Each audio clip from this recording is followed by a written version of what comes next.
At my brother's wedding reception, someone slipped a note into my hand that said, "The Outcast." My uncle chuckled. "Well, you've always been different." I grinned, raised my glass, and declared, "Here's to the last celebration I'll ever join." They laughed until I walked away and left them with one unexpected twist. I read it. I'm Eli, 40M, and I guess if I had to describe my relationship with my family in one sentence, I'd say it's like being invited to a group photo and asked to take it instead of being in it. I've always been on the edges.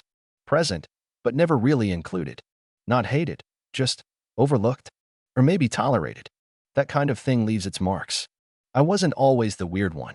At least not to myself. But over the years, it's become a quiet, unspoken family consensus that I don't quite fit in. Let me take you back a bit. My younger brother, Theo, 36M, has always been the golden child. Everyone in the family, and I do mean everyone, talks about him like he personally cured some disease or saved a bus full of orphans. Growing up, he was the boy who got straight A's, played every sport, had a revolving door of friends and admirers, and still managed to charm the adults with that clean, polished way he had of speaking. Me? I was the older one. Quiet. Not athletic. Bookish. I liked puzzles and building things. I got along with people, sure, but I didn't shine. And in my family, if you weren't shining, you were just background. Our parents, Russell and Denise, never said it outright, but you could feel the favoritism like humidity in the air. Sticky and uncomfortable, and always there. They loved having something to brag about, and Theo gave them that. I didn't. So, I guess I became more of a placeholder. I was the "he's doing fine son," said in a low voice at family gatherings, before they moved on to talk about Theo's latest achievement or whatever new thing Savannah, his girlfriend-turned-fiancée, was doing on social media. Savannah. Now there's a chapter on its own. But we'll get there. The wedding was last month, but I'm still unpacking what happened. And honestly, I'm not sure if I've even processed all of it. The invitation came late. Very late. Not an evite. Not a call. Not a message. Just a plain, off-white envelope with Theo and Savannah's names in those fancy gold letters. No handwritten note inside. No, "Hey Eli, hope you can make it," or "Would love to have you there." Just the invite, as if it had been sent out of duty more than desire. The address was the kind of venue you only see in lifestyle magazines, overlooking a lake, with all the brick pathways and trimmed hedges and gazebos you could want. It screamed, "Look at us." I almost didn't go. Really? I kept the envelope on my desk for a week, unopened. But then, a part of me, probably the part that still thought maybe I was being too sensitive, maybe I'd get there and things would be different, decided to show up. So I went. I dressed well, nothing flashy. Just a charcoal suit, clean shoes, kept it simple. I arrived alone. Of course. At the entrance, the greeter had trouble finding my name on the guest list. She asked me twice how to spell it. Not Theo, not Savannah, the greeter. I waited off to the side as she flipped through a few pages, finally circling it and smiling like it had been an honest mistake. Inside, everything was gleaming. Crystal glassware, pale linens, centerpieces that looked like something out of a flower shop catalog. Everyone was dressed to impress, moving in little groups, laughing politely, sipping sparkling drinks, complimenting each other's outfits. And I felt like I had wandered onto a movie set where I wasn't cast. I found my table, table 11, way in the back, across from the restrooms. The kind of spot you assign when you're running out of space. No one else was seated there when I arrived. I stood for a while, watching the crowd. I recognized most of the faces, extended cousins, family friends, some of Theo's old teammates. I waved to a few. Most didn't wave back, or pretended not to see me. Eventually, Uncle Rick showed up. He's not actually my uncle. More like a cousin of my dad's, but we've called him Uncle since we were kids. Always a bit too loud, always with a drink in his hand, and always 3 sentences behind in any conversation. He sat down across from me, raised an eyebrow and said, "Well, if it isn't the mystery man himself." "Hey Rick," I said, half smiling. "You know," he continued, leaning in like he was about to share a secret, "your mom wasn't sure if you were going to show up. Thought maybe you'd skip it. Wouldn't have blamed her if she hoped I did." He laughed a little too loudly. "Well, you've always been different. You know that, right?" I didn't answer. The ceremony was fine. Perfect, actually. Just the way Savannah probably wanted it. Theo looked happy. She looked proud.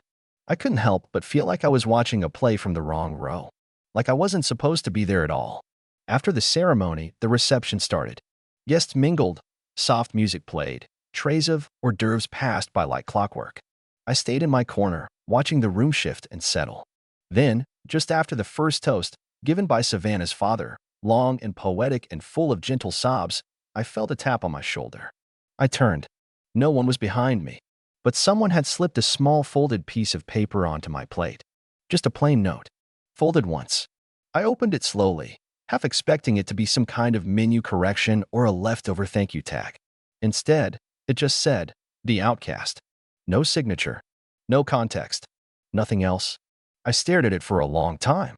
At first, I thought it might be a joke. A tasteless one, sure, but something done without much thought. But the longer I sat there, the more I realized this was intentional. Someone wanted me to see it. Someone wanted me to know.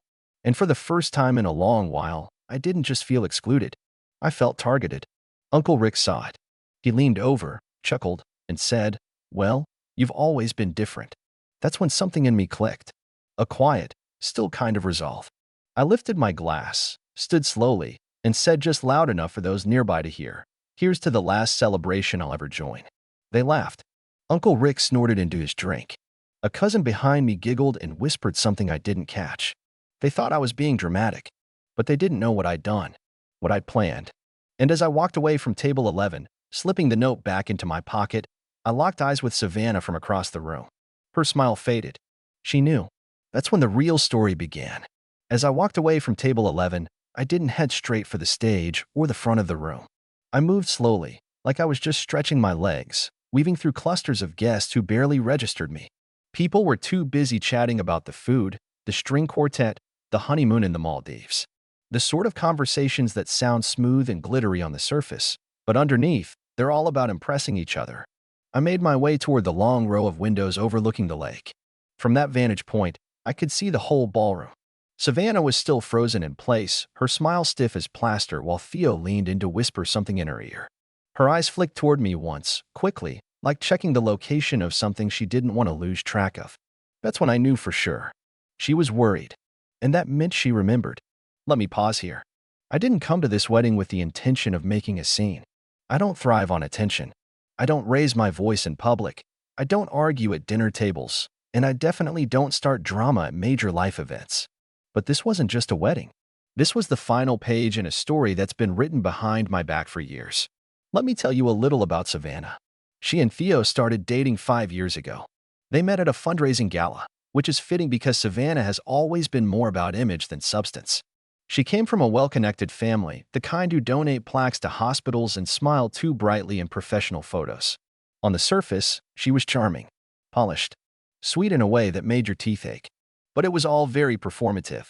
She had a way of smiling while talking down to people, of complimenting you while simultaneously dismissing you.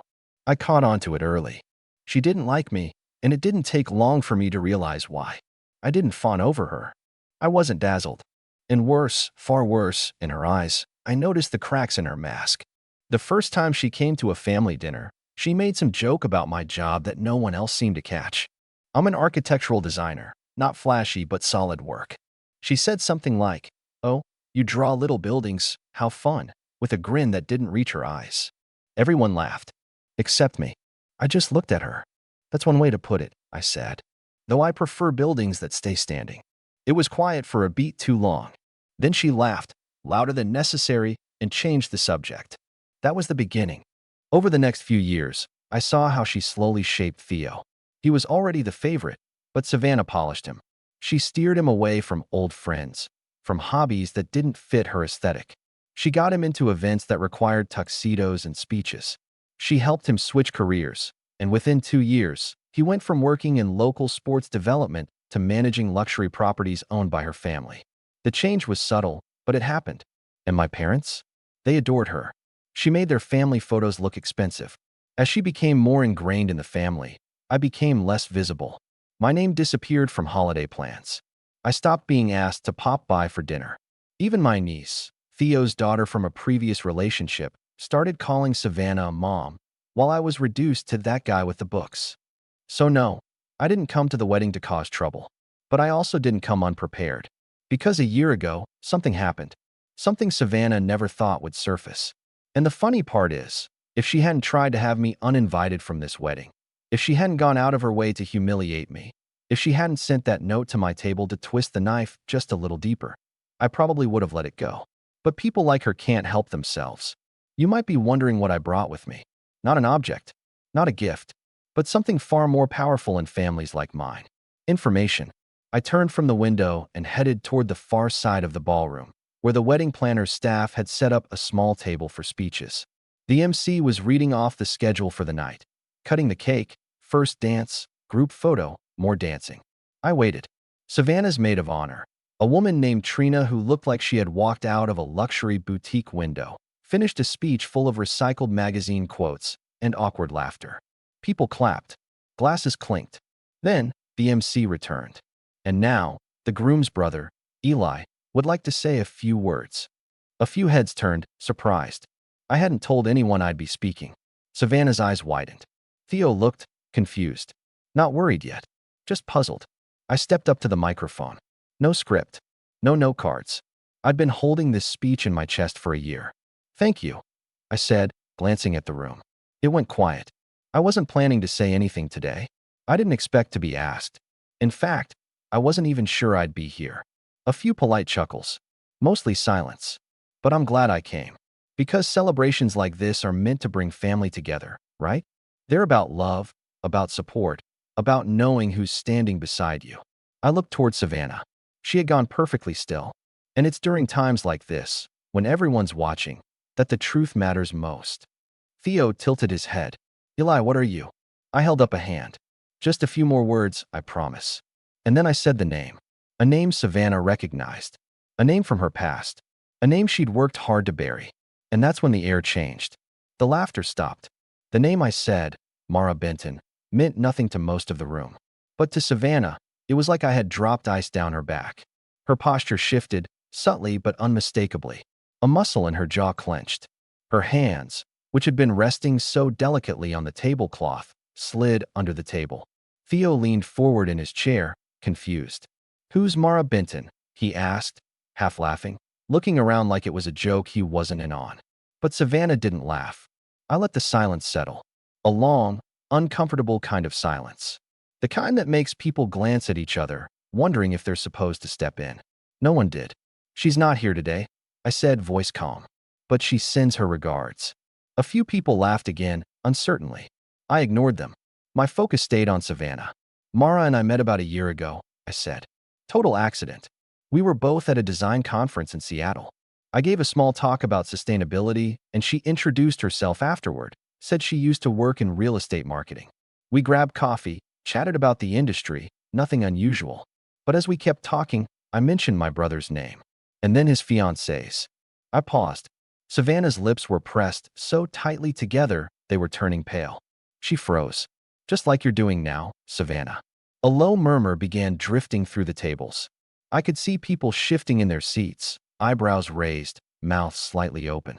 I leaned a little closer to the microphone. Turns out, Mara used to work for Savannah's family's firm. Until about 3 years ago, when she was let go. No warning. No explanation. Savannah stood up suddenly. Eli, I think that's enough.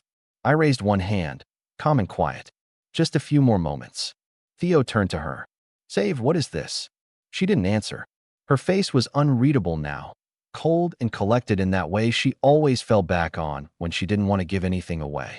Mara wasn't let go because of poor performance. I continued, my voice still even. In fact, her record was spotless. She was let go because she found out about some improprieties. Financial ones. There was a noticeable reaction this time. A gasp from one of the aunts. The sound of someone putting down a glass too quickly. Not from Savannah's parents directly, but from Savannah. At the time, she was heading up a development project that, on paper, looked completely above board. But Mara noticed something odd. Phony subcontractors, duplicate payments, inflated invoices. I looked at Savannah. She confronted you, didn't she? Savannah still didn't speak. But her eyes were fixed on me, sharp as a knife. You told her she misunderstood. That if she said anything, she'd be blacklisted. That no one in the industry would touch her again. And then, like clockwork, she was fired. Within days. Now people were whispering openly. Theo's expression was unreadable, but his hands were clenched tightly on the table. And the thing is, I said, Mara didn't even plan to do anything about it. She didn't want drama. She wanted to move on. But when she found out who you were engaged to, and more importantly, who your future in-laws were, she couldn't stay quiet. I took out the envelope. Not the wedding invitation, but the second one I'd brought. I opened it, slowly, deliberately, and pulled out the thin stack of printed emails inside. Photocopies, highlighted sections, timestamp messages. Everything she gave me is here, I said. Conversations, budget drafts, a copy of the termination letter with no cause listed. It's thorough, and it's dated. And if it were just about a work dispute, maybe I'd have let it lie. But the deeper I looked, the more names I found. People Savannah had used. Stepped over. Silenced. I stepped away from the mic now and approached the head table. All eyes followed me. I placed the envelope in front of Theo. This is yours, I said. Read it when you're ready. He didn't touch it. I straightened up and turned to face the room. For years, I've watched this family push people to the edges. Ignore problems. Protect appearances. I've been quiet. I've stayed out of the way. But this isn't just about me anymore. It's about the people who didn't get a seat at this table, who were dismissed like they didn't matter. Well, they do. Another silence fell. This one wasn't awkward. It was heavy, weighted with realization. I looked at Savannah one last time. She wasn't smiling anymore. And then, calm as ever, I said, "Thank you for inviting me." And I walked out. But I didn't leave the building. Not yet. Because what Savannah didn't know, what none of them knew, was that I'd already done something far more permanent than deliver a speech. I didn't walk far after leaving the ballroom.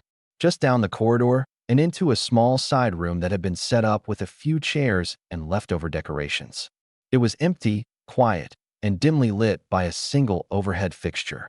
I sat down, took a breath, and waited. About 10 minutes later, I heard hurried footsteps. The door creaked open. Theo stepped inside. His tie was loose now, his suit jacket gone, and he was holding the envelope in his hands like it was on fire. "She didn't deny it," he said. "She just said it was a misunderstanding. Then she asked me why I was listening to you instead of her." He sounded tired in a way I had never heard from him. I stood. "Did you read it?" He nodded. "All of it." I recognized some of the names. People she said quit voluntarily, people she said weren't trustworthy. They weren't stories. They were warnings. He sank into a chair, rubbing his face with one hand. "And you knew this for a year?" "I didn't want to be the one to destroy your relationship," I said, and I meant it. But then she made it personal. She wanted me out of your life, and not just quietly. Publicly. That note at the reception? That was her. Not your idea. I checked. He didn't respond. Just stared at the carpet like it might explain something. Later that night, after the last song had played and the ballroom had emptied except for a few lingering guests, Theo and I found ourselves sitting in his hotel room. The soft hum of the city outside was a quiet contrast to the storm swirling between us inside that small space. He was exhausted. Not just physically, his suit was wrinkled, his tie loosened to the point of almost coming undone, but emotionally drained in a way I hadn't seen before. He looked at me, eyes heavy with regret, and finally started to open up. "I never meant for it to get this far," he said quietly, his voice barely above a whisper. "Savannah, she changed things. Slowly. At first, it was small stuff. Where we went, who I talked to, what I did on weekends. But then it wasn't small anymore. She reshaped everything. My job, my friends, even my daughter. I wasn't living my life, Eli. I was living hers." He paused, running a hand through his hair, as if trying to untangle the mess in his head. "I noticed, little things. The way she'd get upset if I mentioned my old friends. The way she'd insist on making decisions for me, for us. And I thought I could handle it. I thought I could make it work because, honestly, it was easier than facing the truth." He looked at me with a vulnerability I'd never seen before. But not anymore. Not after tonight. We didn't say much after that, just sat quietly. The weight of everything hung between us, unspoken but understood. It was a moment of reckoning, not just for their relationship, but for the years of silence and denial that had come before. The next morning, the wedding's aftermath began to ripple outward faster than anyone expected. The story of Mara Benton, the emails, the accusations, it spread not because I had leaked anything, but because Savannah, desperate to control the narrative, overplayed her hand. She sent a carefully crafted email to close family members and a few influential friends, painting me as vengeful and unstable. She dismissed the documents as fabrications and insinuated that I had hired someone to impersonate Mara Binton to sabotage her. It was the kind of damage control that, if successful, might have worked on some of the more casual acquaintances. But Mara wasn't just a name anymore. She had already taken steps of her own. She sent notarized affidavits to several key figures in the industry and posted a detailed, factual account on a professional real estate message board frequented by developers and investors. Mara's account was precise and calm, full of dates, numbers, and verified incidents. Slowly, her story gained traction. The post quietly went viral within the niche circles that mattered most to Savannah's career. By the end of the week, two major firms that had been collaborating with Savannah pulled out of ongoing joint projects. Investors started asking questions. Board members demanded explanations. Within a month, Savannah's role at the family firm was put under review, pending an internal investigation that everyone knew was a euphemism for suspension. Her parents, usually vocal and present at every social event, went silent. I heard through a cousin that they were deeply embarrassed and frustrated at having missed the signs themselves. And then came the final blow. Theo filed for annulment. It wasn't clean or easy. There were messy conversations, legal proceedings, and fractured family ties. There were moments when I wondered if things might ever go back to the way they had been. But in the end, it was done. Savannah moved out of the apartment they'd shared. She left the city within 2 months, erasing almost every trace of herself from social media and disappearing from mutual friend circles. No one knew where she went, exactly. Some speculated she'd moved abroad, others that she was starting over somewhere completely new. Either way, she was gone. As for Theo and me, rebuilding wasn't instant or perfect. There was a lot of catching up to do on years missed, on conversations avoided, on wounds left unspoken. He apologized not only for the years he let slip away under Savannah's influence, but also for standing by quietly while I was increasingly excluded from family life. We started talking more honestly. About everything. He came to one of my project launches, something he'd never done before, and I could see the genuine pride in his eyes. It was a small thing, but it meant a lot. Our parents? They were shaken, too. After a long period of silence, my mother reached out with a message that simply said, "You were right. I'm sorry it took us so long to see it." It was the kind of acknowledgement that doesn't fix everything but opens the door to healing. The next family gathering was completely different from any before. It was smaller, less polished. No grand speeches, no carefully orchestrated photo ops. There was no seating chart dictating where everyone had to sit. For once, people chose their seats freely. I sat next to Theo. There was laughter, but it felt genuine. Conversations weren't about appearances or status. They were about real life, about connecting without pretense. It was a beginning. And me? I haven't received a single anonymous note since that night at the reception. Not that anyone would dare send one. Not anymore.